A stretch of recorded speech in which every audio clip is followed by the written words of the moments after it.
Hello again, everybody. Welcome to the Backbone Podcast, where common sense still makes sense in a world that is sick and getting sicker. And today I had just finished writing up the podcast that we're going to do right now when I saw the tragic news of the shooting, another terrible shooting, mass shooting in the Army base in Georgia.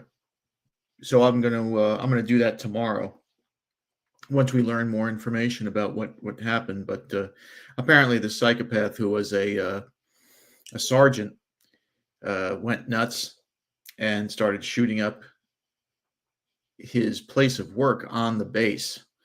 And he shot 5 people. Those people, I believe, are still alive, thankfully. And unfortunately, the vermin that did this terrible tragedy, was responsible for this terrible tragedy, is also still alive. But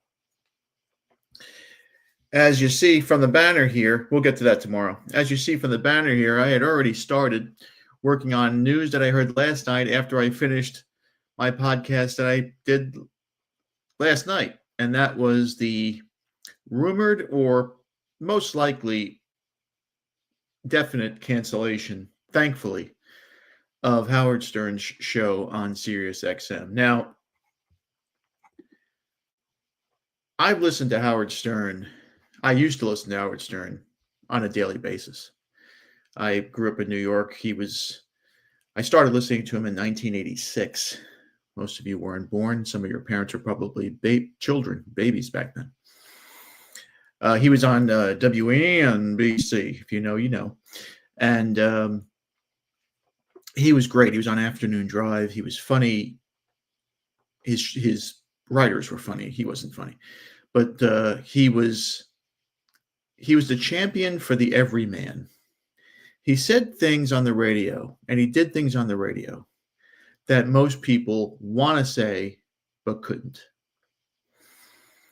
And as he began his radio career in the 1980s, he made some incredible waves, and he was a poster boy for censorship. The FCC had fined NBC, and then later when he got fired from NBC, he moved on to WKRX, which is K-Rock 92.3 in New York. He had gotten fined left and right for doing, these crazy Christmas shows where people would say crazy things or do crazy things on the air, and it was considered indecent. And he became a champion for that. He became a champion for censorship. What is indecent and what isn't? What can be said on the radio and what can't? He would talk about flatulence. He would talk about bowel movements. He would talk about a lot of things in a sophomorish way, where if Phil Donahue or Oprah talked about it in a more adult way, it would be considered educational or informative. I like Stern back in the day. He had a great team with him. The best of them all was Jackie the Joke Man Martling, who was his writer, who was actually the guy who was funny on the show. And then later on, Artie Lang, who came on in 2001. But Stern, he made the classic mistake that most men make.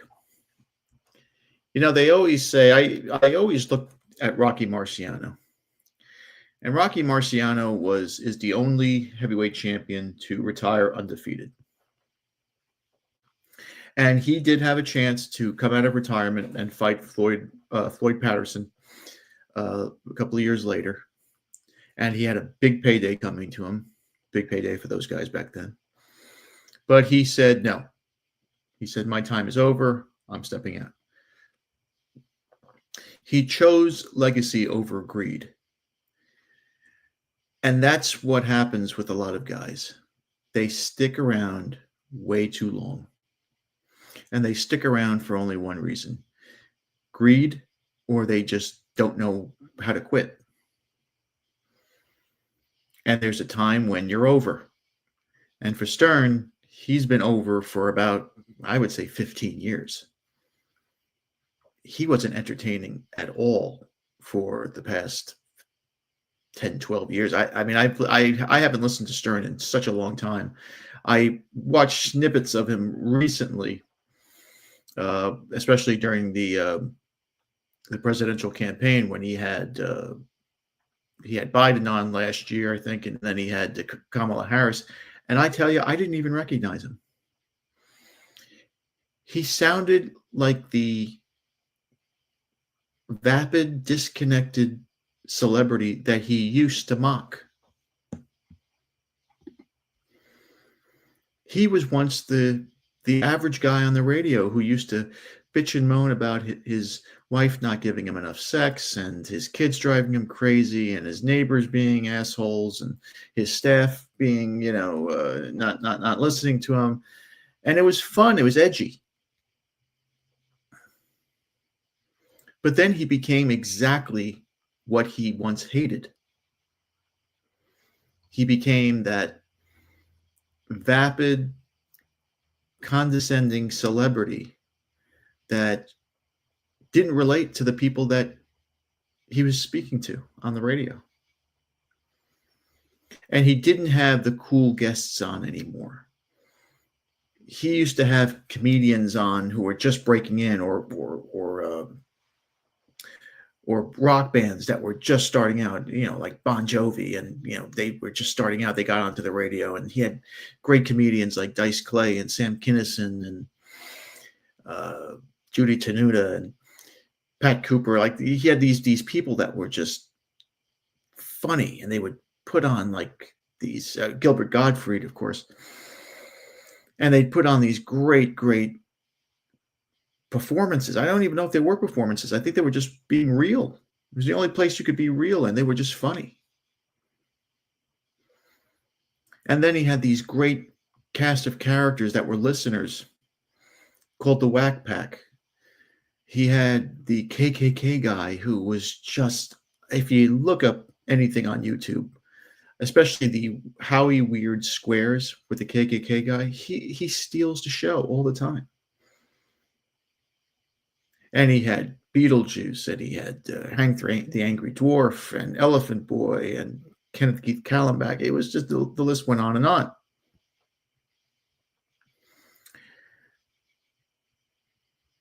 But at some point, he changed. And Artie Lang, who used to be his writer from 2001 to 2009, listen, Artie has his demons. Satan got his claws into him good for a long time. And we pray that he's doing better now.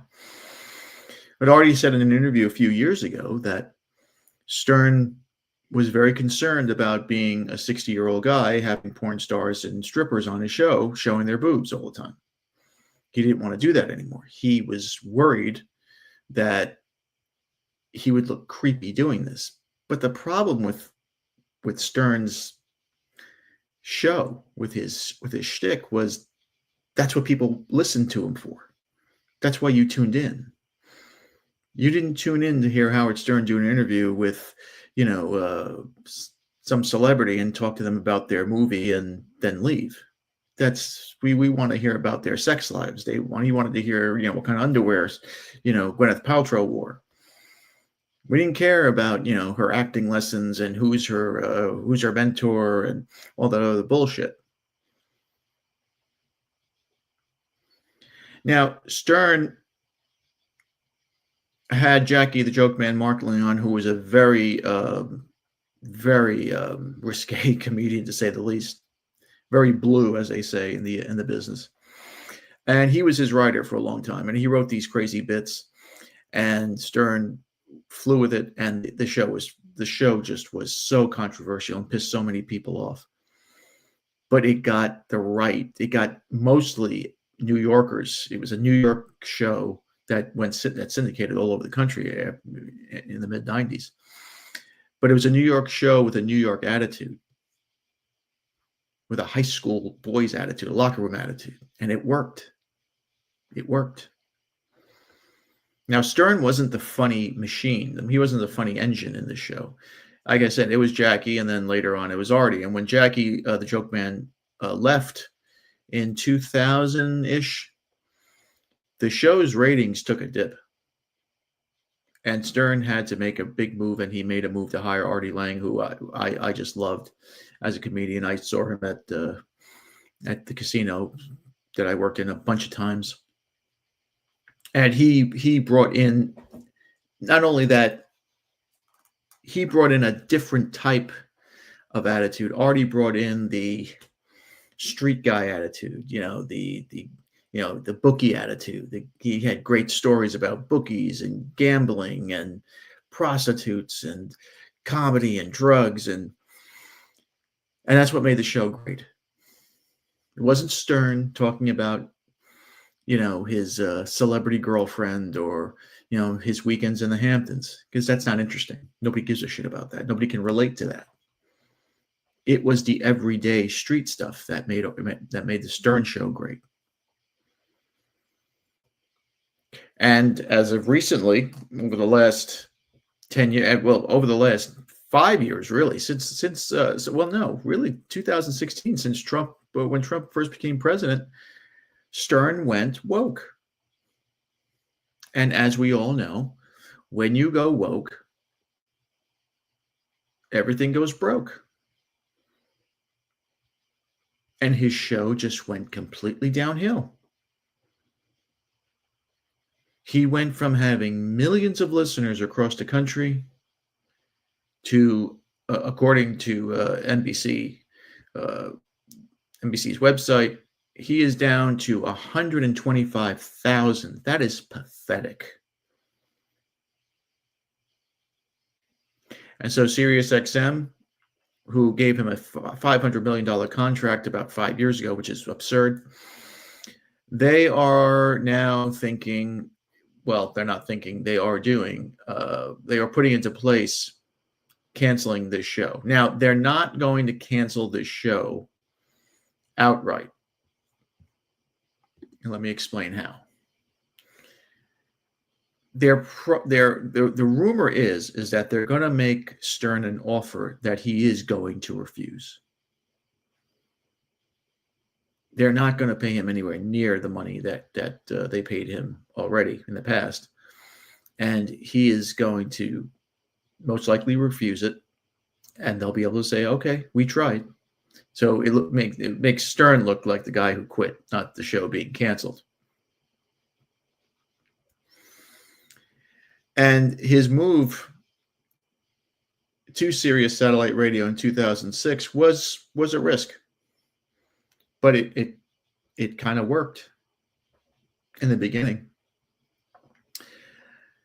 And over the years, Stern amassed an audience, a very loyal fan base. He was inducted into the Radio Hall of Fame in 2012, and then he became, this very wealthy guy. He was on the Forbes list of highest paid entertainers in 2022.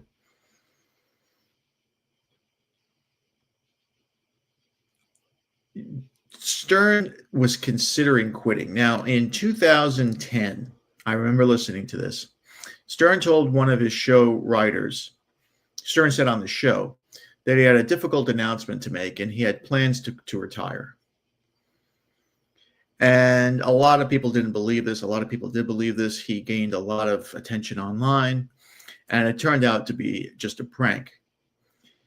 Stern continued the radio show, as we all know, and surpassed a 5-year contract that he did extend in 2010 and then some.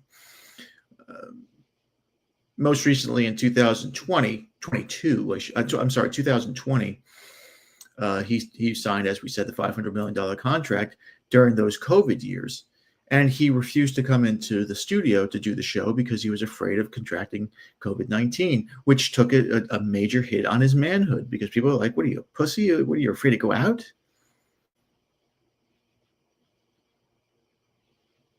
I mean, he's huddled up in his apartment with all his fucking cats. He's got like 30 cats. He's like an old woman from the Upper West Side with bad hair.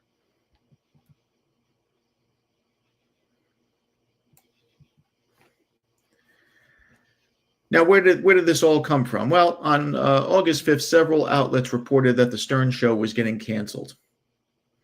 as his latest contract comes to an end. Stern has not confirmed himself if the show is coming to an end. I believe he's on vacation. However, SiriusXM has told the Hollywood Reporter that there might be some repercussions over money, and it always comes down to money.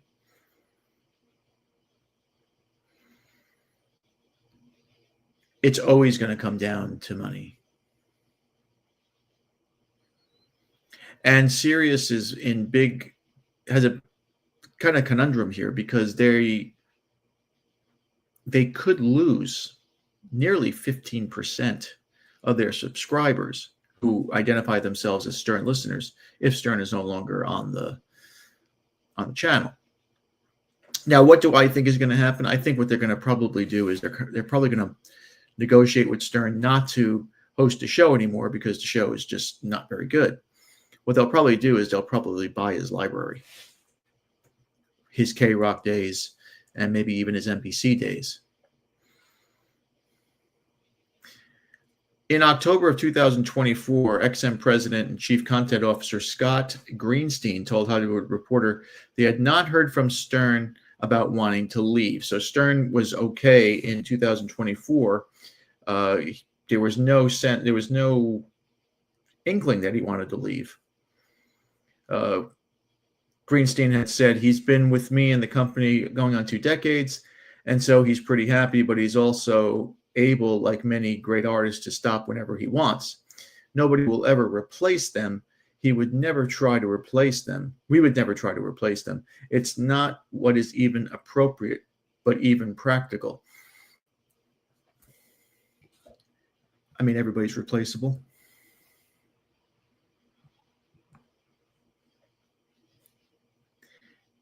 Everybody is replaceable. And Stern is not the same Stern that we knew from years ago. At least not the Stern that I remember. Now, what are some of the things about Stern that I didn't like?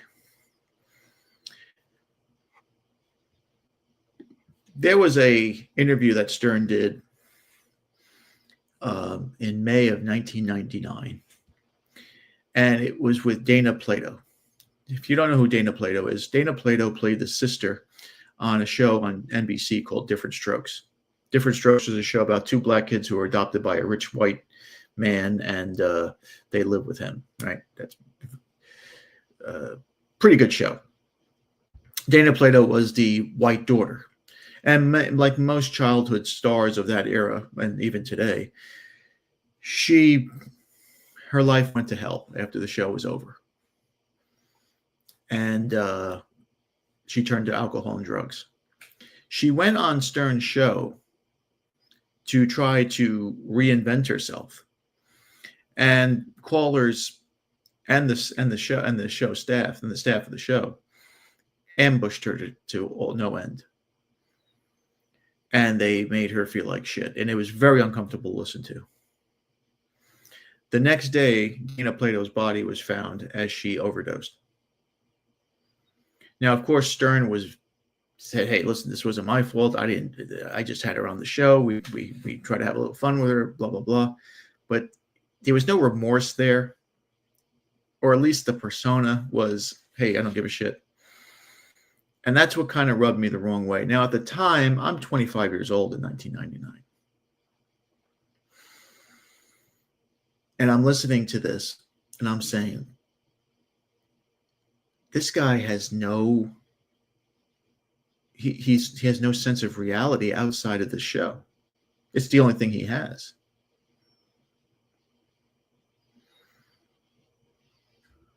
He is simply about using up the people that come on his show and then spitting him out. That's what he did to Dana Plato. That's what he did to a few whack packers.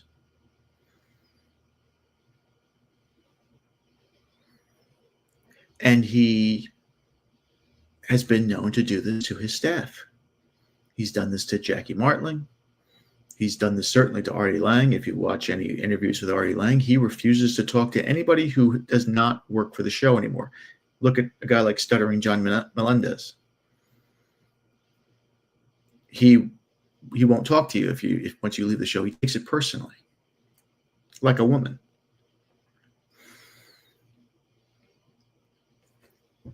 And so that's when I started not to be I was a fan of his. I would still listen to him because he would say outrageous things,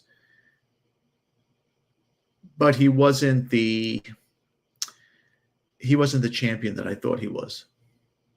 They always say don't meet your heroes. Well, I met him at a signing. He autographed a book that I bought, his first autobiography. I was there for a signing, but and he was cool to me. But that was the first time where I was like, this guy might be it may not be a persona thing. He might be a real dick deep down inside.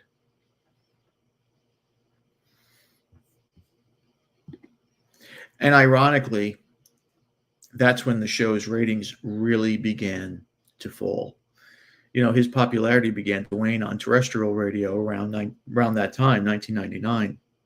And many people think he went to Sirius because of the incredible opportunity it was. He went to Sirius because there were rumors that K-Rock was about to can him. Now, we're going to fast forward to 2012. Artie Lange is already gone. Stern is complaining that the show is out of control and the staff is out of control. And the show was struggling, but still okay. And then a hurricane hit the Stern show. And that hurricane was called Marcy Tuck. Marcy Tuck, if you don't know who she is, and nobody cares who she is, but Marcy Tuck was this guru who she worked on this book, or she worked with this author. Let me see if I can find it. Yeah, the author's name was David Allen, and he was an author who wrote the book Get Things Done, The Art of Stress-Free Productivity. And Marcy Tuck, had been working at a Dave's New York office. Stern read the book, was a fan of the book. He wanted to speak to David Allen for advice, and Allen sent Tuck Stern's way. This is, and as we always say, this is the beginning of the end. And of course, it's a woman who puts the death nail in the coffin. Marcy Tuck completely transformed the Howard Stern show from an edgy guy show or locker room show into this sort of view-like type show. And she snipped the balls from Howard Stern. She refused to allow anyone to get near him. She was called the Howard Whisperer, or the Gatekeeper, because she wouldn't let anybody near him, even his longtime staffers. And he went from being this edgy guy to a very politically correct, soft, just mushy type wuss. And Stern wanted to broaden his appeal and soften his image. And this caused a ruckus amongst fans as they noticed the shift. And they complained online about it. And they rightfully so blamed Tuck for cleaning up Stern and making him more palatable to A-list celebrities who he used to mock.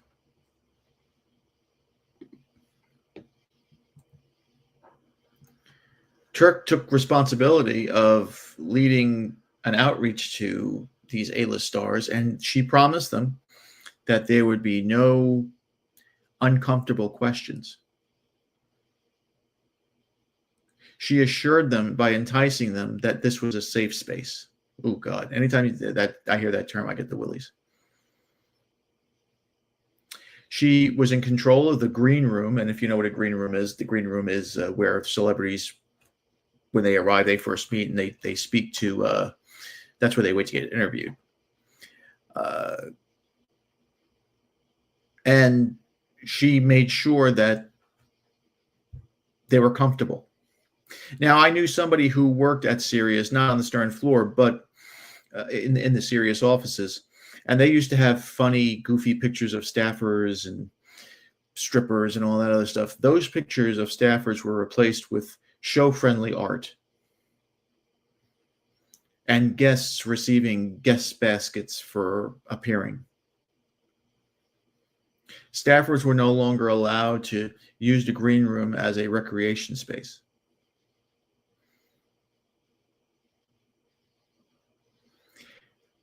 That was a huge part of the show back in the day. And she eliminated that. She took the soul away from the show. She just made it was just plastic. It's what the show is today, and that's why it's failed. Stern devoted more of his shows to serious interviews, and Tuck was often accused in these chat rooms, in Stern chat rooms, of steering him towards political correctness. And there was no bigger example at the time of when Stern, who had made enemies with Kathie Lee Gifford and Rosie O'Donnell, had both of them on. He apologized to them and said that he loved them. Even Ellen DeGeneres, which ended up biting him in the ass, because we all know Ellen DeGeneres. We all know about her. But he had these wars with these people, and he totally sucked their toes.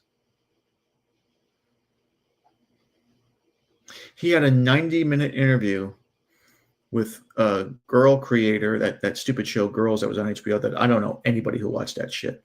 But Lena Dunham, that monster that everybody tries to make herself out to be cute, he had her on for 90 minutes. 90 minutes. And to be honest, it was a soft, silly little interview. I didn't learn shit from it when I saw the clips of it. She later called him a feminist, even when he got cleaned up. Lena Dunham, who was a zero, a nobody, still wasn't satisfied with the weak Stern.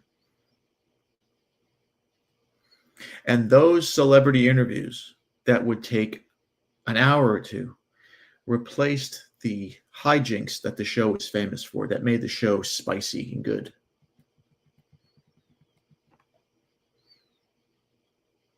Now, a lot of people say that Stern was successful in rebranding his image.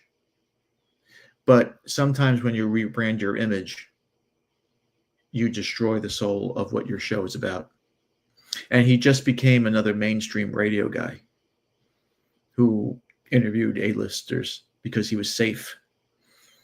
And the one thing as a man you don't want to be is safe.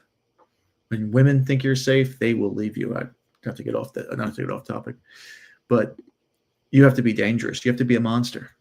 And Stern used to be a monster. That's why people loved him. Now he's just a bunny rabbit with a wig. And that's why he went from millions of listeners to 125,000.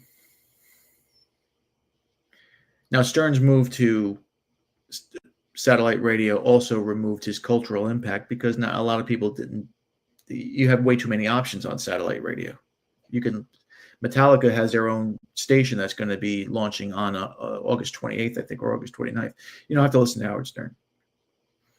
When I had satellite radio, I still have it, but when I had satellite radio, I listened to other things. I loved listening to some of the Bon Jovi station. I loved listening to Bruce's station, hard rock. Most of the hard rock stations, or the 80s stuff, 90s stuff. I lost track of Stern. And I can't take him seriously anymore, especially after his complete turn from everyday guy to this woke fruitcake who kisses Kamala Harris's ass, who kisses Democrats' ass, who kisses Black Lives Matter ass, who won't leave his house because he's afraid of getting COVID. I mean, what kind of man is that? That's no man at all. So hopefully this is the end of Stern. I mean, it wouldn't matter to me. I don't listen anymore, and I don't think most of you out there listen either. But if it is the end, it just goes to show that you should never overstay your welcome. You know, you should go out on top. He should have went out on top probably in 2010. He could have done this. I think he's on Dancing with the Stars or one of those stupid shows. That's when he really just went off the rails, when nobody listened to him after that, because he was on these stupid shows. America's Got Talent, I think it is. But it's over for Stern. Thank goodness. And that's my 2 cents. Anyway, thank you again for watching. Please like, subscribe, comment, and share. Be careful out there, my friends. Satan is always busy, as we know today, unfortunately.